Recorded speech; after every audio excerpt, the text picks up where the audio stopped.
Me in my pocket, but I just can't get no love. Never found its way. Wolves and leopards are trying to kill the sheep. Are you ready to stand up and fight the black revolution? No man is an island.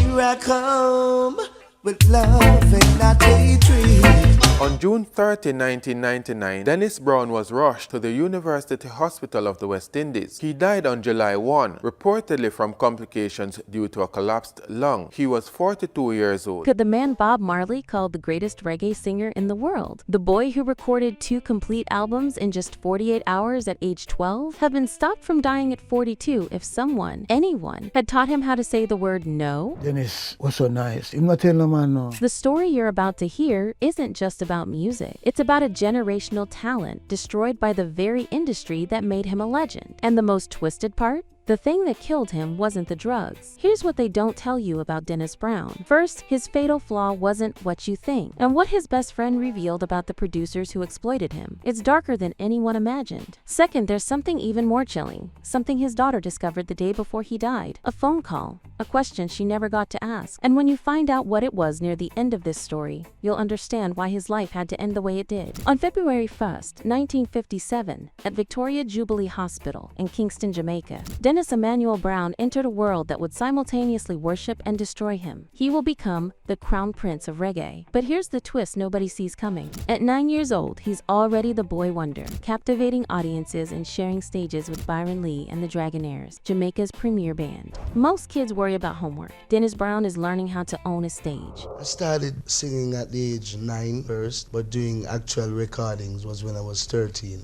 years of age. I was working for one producers at the time. In 1969, at age 12, he walked through the doors of Coxsone Dodd Studio One, the birthplace of Bob Marley, Burning Spear, the Wailers, and Jamaica's University of Reggae. And this child, with the honey-coated voice, is about to make history. What happens next? Sound engineers are still talking about it. 2 days, one 12-year-old, 30 songs recorded. Engineers stand there dumbfounded. How can a child walk into a recording booth and deliver take after take with almost no mistake? Listen to what happened at Studio One. But here's the twist. Downbeat's school, things would really happen there. And my first song with Downbeat was No Man is an Island. Yeah, no man stands alone. Released in late 1969, the single doesn't explode immediately. It builds slowly and deliberately. Airplay increases steadily for almost a year before it detonates across Jamaica like a sonic bomb. A 12-year-old has just announced himself to the world, and the producers are watching everything. Jamaica's music producers see opportunity in this gifted child. Raw, exploitable opportunity. And Dennis Brown? He has that fatal flaw nobody recognizes yet. He's kind, genuinely and devastatingly kind. Can't say no, doesn't want to disappoint anyone. That kindness? It will eventually kill him. Yeah, but it's nice you and people take the kindness and weakness. See, Dennis was so nice. I'm not telling no man no. What Big Youth reveals here about taking Dennis on his first UK tour needs your full attention, because the pattern is already set in stone. At age 13, he became a professional recording artist working at Studio One like attending college. Surrounded by Alton Ellis, the Heptones, Delroy Wilson, Ken Booth, the master class of reggae royalty. His influences include Lou Rawls, Nat King Cole, The Temptations, and the Delphonics. But his style? Uniquely his own in every way. Always improvising, never singing the same way twice, constantly evolving. Here's where it gets insane beyond belief. At his peak, Dennis Brown recorded 6 albums per year while maintaining a crushing tour schedule. 6 complete albums annually, playing hundreds of concerts simultaneously across the Caribbean and beyond. The quality never drops. That's what's insane about this story. He breaks Jamaica's record for most #1 singles in history. But what does that pace do to his body? Nobody is paying attention to the warning signs. By age 17, he's already experiencing burnout that would have killed most artists. And then his body gives its first warning that nobody heeds. The warning that changes everything forever. In 1974, in the middle of a hectic tour, he developed a lung infection compounded by overwork and fatigue. When news breaks that Jamaica's golden boy is ill, the entire country unites nights in prayer. Surgery leaves one lung barely functional after they're done cutting. Doctors tell him clearly, take it easy, rest, and recover properly. But here's what happens instead that seals his fate. Dennis Brown doesn't belong to himself anymore after that surgery. He's property of the industry now, owned by the machine, a workhorse for producers, record labels, and concert promoters who don't care about his health. He writes I Am the Conqueror as a testimony to surviving the surgery. Listen, I am the conqueror.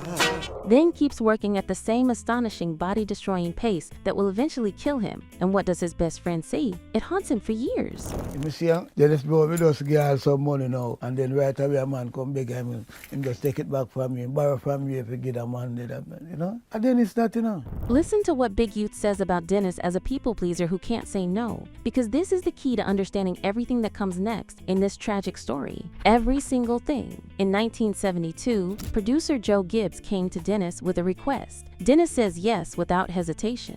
Like always, like he always does to everyone who asks. And what comes from that session? International stardom that will change his life forever. Money in my pocket, but I just can't get no love. Produced by Winston 90 Wholeness on behalf of Gibbs and backed by Soul Syndicate, the track becomes unstoppable. UK reggae audiences go absolutely crazy for this song.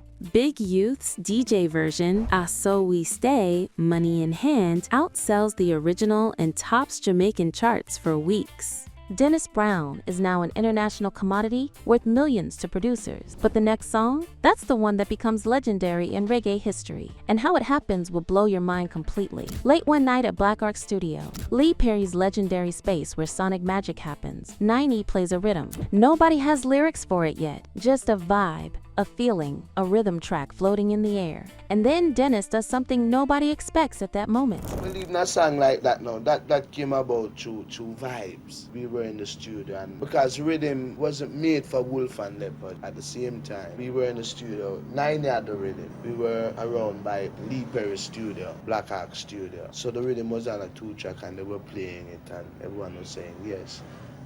This rhythm nice, you know? Dennis explains how Wolf and Leopards happened in this interview, and it's pure spontaneous genius, caught on tape forever. Wolves and leopards are trying to kill the sheep. Made up on the spot with no planning and no preparation whatsoever. A warning about criminals, informers, wolves in sheep's clothing riding the Natty Dread bandwagon for personal gain. It becomes one of his signature songs that defines his conscious era. And what it reveals about Dennis's evolution as an artist? Everything is about to change dramatically. In 1973, Swing magazine readers voted him Jamaica's top male vocalist by overwhelming margin. But Dennis wants more than love songs now. More than entertainment. He wants consciousness, liberation, messages that shake people awake from their slumber. When Dennis talks about Africa here, listen carefully to every word. This isn't tourism or vacation planning. This is spiritual calling from the motherland itself. Well, you know, Africa is the motherland and Africa is where we rightfully belong. In late summer 1974, his first UK tour with the Cimarrons backing him was planned for 3 weeks. He stays 3 months instead because the response is overwhelming. And then he reads a book that changes everything about his approach to music. And with the everyday life of living, I've learned how to put a song together, and like certain inspirations I might pick up off the street, I try and put them in songs. Dennis explains where revolution comes from in this powerful interview. Malcolm X, scripture, street observations, life itself feeding his pen with truth. Revolution. It was while reading a book on Malcolm X. I wanted to learn some more about Malcolm X, and I came across this book, and it was while reading this book that I came up with the idea of writing the song Revolution. Listen to what Dennis says about his Ethiopia trip that changed his entire perspective. Visiting Shashamane and the King's Summer Palace at Wondaganate, Wonders of Heaven. He writes, Prophet rides again, an historical place there in that sacred space. This isn't a vacation for publicity or photos. This is spiritual arrival at the place his soul recognizes as home. In 1977, visions of Dennis Brown dropped and changed the game forever. Child star transformed into a conscious artist with purpose and vision. Biblical themes mixed with portraits of Haile Selassie on the back, creating visual perfection. Melody Maker writers crown it Reggae Album of the Year without hesitation. Black Echoes readers give it the same award by overwhelming vote. Even as an expensive import, it dominates UK charts charts for months on end. All praise is due to him still. And well, to God still first, you know? And then we still have to give him credit because he gave me the opportunity. The way Dennis explains Rastafari's influence here, this is a man with divine purpose burning inside. Well, it has a great deal influenced me and with my music as well. Because I think with the lifestyle of the Rasta man, I think it helps a great deal to a lot of people out there in the world somewhere. Teaching peace, breaking bondage, alleviating stress through spiritual wisdom. But then 1981 arrives like a dark cloud over reggae, and everything shifts, darkens, changes forever. Bob Marley dies, leaving a throne vacant and the world in mourning. The reggae world turns to Dennis Brown as the natural successor. Surely he'll be the next king. Surely he's ready for the throne that awaits. But what happens instead? Nobody expects it. Nobody sees it coming. He signed with A&M Record, turning away from his roots toward commercial appeal. Goes pop, chasing crossover success that doesn't match his soul. 3 albums trying to cross over. Foul play, Love Has Found Its Way. The Prophet rides again. Yes, he recycles the Ethiopia title for a pop reggae experiment that fails. The reception, brutal and unforgiving from fans who feel betrayed. I didn't go to Ethiopia to do any gigs as such, you know, but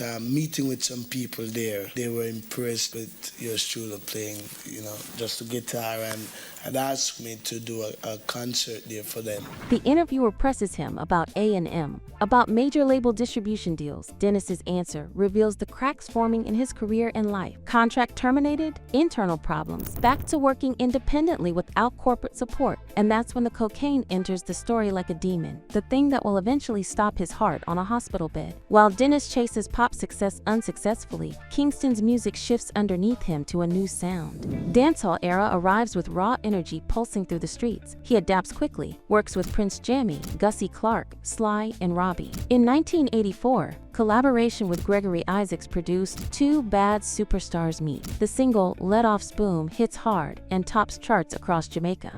I beg you let off something, running real time. But behind the scenes, something sinister is growing in the shadows of his success. Marijuana escalates to cocaine. Then crack cocaine takes its grip. Industry insiders see it happening in real time, watching him deteriorate slowly. The disconnection from reality, the decline in his once perfect performances, and what he says publicly versus what's really happening. 2 completely different stories being told. Dennis calls it a bad habit publicly, downplaying the severity to journalists. Tries keeping it private to avoid negative press that would damage his career. Rumors spread anyway like wildfire across Jamaica and beyond the island. That damaged lung from 1974? The one barely functional since surgery at 17? The addiction makes it exponentially worse, destroying what little capacity remains. But Dennis keeps performing regardless of his declining health. Always performing, never stopping, never resting his damaged body. Reggae Sunsplash and major international stages keep booking him despite obvious signs. The work never stops for the Crown Prince. Never, ever stops until it kills him. Listen to Dennis trying to stay himself while everything crumbles around him like sand. Trying to cope,